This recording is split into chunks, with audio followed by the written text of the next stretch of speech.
பத்திரிகையாளர் திரு கார்த்தி நம்முடைய பேசலாம். சார் வணக்கம்.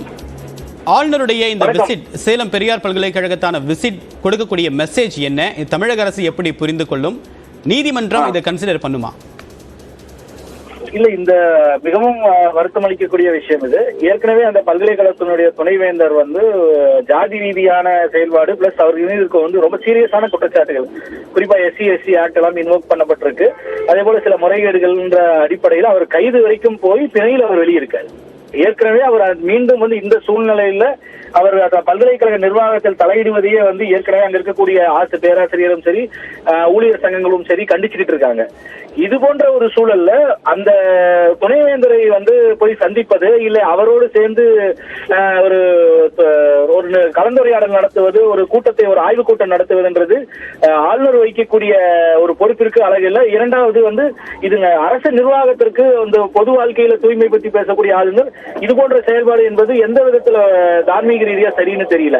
ஏன்னா இதே ஆளுநர் தான் அமைச்சர் திரு செந்தில் பாலாஜி அவர்கள் அந்த இடி வழக்கில் கைது செய்யப்பட்ட பொழுது அவர் அமைச்சராக தொடர்வதற்கான தார்மீக கடமை இழந்து விட்டார், அதனால் அவரை நீக்குகிறேன் என்று தன்னிச்சையாக தனக்கு இல்லாத அதிகாரத்தை பயன்படுத்தி ஒரு அறிவிக்கையை வெளியிட்டார். அது பின்பு அது சட்டத்துக்கு புறம்பானது என்பது அறிந்து கொண்டு நான் ஒன்றிய உள்துறை அமைச்சகத்தோடு கலந்துரையாடுறேன் அப்படின்னு சொல்லிட்டு அவரே அதை நிறுத்திக் கொண்டார்.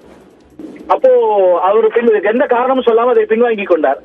அப்போ அந்த ஒரு அமைச்சர் ஒரு வழக்கில் கைது செய்யப்பட்டது, அது விசாரணையில் இருக்கக்கூடிய ஒரு வழக்கில் கைது செய்யப்படும் போது அவர் அமைச்சராக தொடர்வதற்கான தார்மீக கடமை பொறுப்பை இழந்து விட்டார் அப்படின்னு இவர் முடிவெடுப்பார்னா, ஒரு பல்கலைக்கழக துணைவேந்தர் ஆக்ட் மற்றும் இதர பல முறைகேடுகள் சம்பந்தமாக கைது செய்யப்பட்டிருக்கக்கூடிய ஒரு துணைவேந்தரை அழைத்து ஆய்வுக் கூட்டம் நடத்துவது, அந்த துணைவேந்தரை இவருக்கு வரவேற்பு அளிப்பது என்பது எந்த விதத்துல சரி? அப்போ அமைச்சர், திமுக அரசில் இருக்கக்கூடிய ஒரு அமைச்சருக்கு இவர் வைக்கக்கூடிய யாட்ஸ்டிக்கும் அந்த அளவுகோலும் துணைவேந்தராக இருக்கக்கூடியவருக்கு வைக்கக்கூடிய அளவுகோலும் வேறு வேறமா இருக்கு. இது ஆளுநருடைய இரட்டை நிலைப்பாடை அம்பலப்படுத்துகிறது. அப்போ நேரடியாக இதில் அரசியல் காரணத்திற்காகத்தான் இவர் ஏற்கனவே முன்பு செயல்பட்டார், இவருக்கு தார்மீக அடிப்படையில் ஒரு கோபம் கொண்டு ஒரு மாரல் ஹை கிரவுண்ட் எடுத்து இவர் அந்த சூழ்நிலையில் அவர் ரியாக்ட் பண்ணல அப்படின்றதையும் இது மூலமா நம்ம விமர்சனம் செய்ய முடியும்.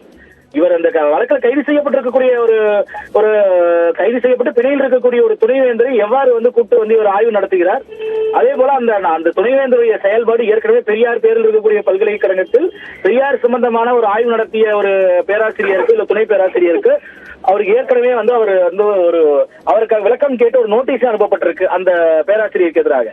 அப்போ இவர் ஏற்கனவே ஒரு கொள்கை சார்ந்து ஒரு சார்போடு செயல்படக்கூடிய துணைவேந்தராக இருக்கிறார். அந்த காரணத்திற்காக இவர் மீது வழக்குகள் இருந்தாலும், கைது செய்யப்பட்டு பிணையில் இருந்தாலும் இவர் ஆதரிக்கிறாரா என்ற ஒரு சந்தேகம் நமக்கு எழுது. அப்போ இவர் ஆளுநருடைய செயல்பாடு ஒருதலை பட்சமாக இருக்கிறது என்று இதுல நம்மளால் இதாக புரிந்து கொள்ள முடியும். உங்களுடைய விரிவான கருத்துக்களுக்கு மிக்க நன்றி திரு கார்த்தி.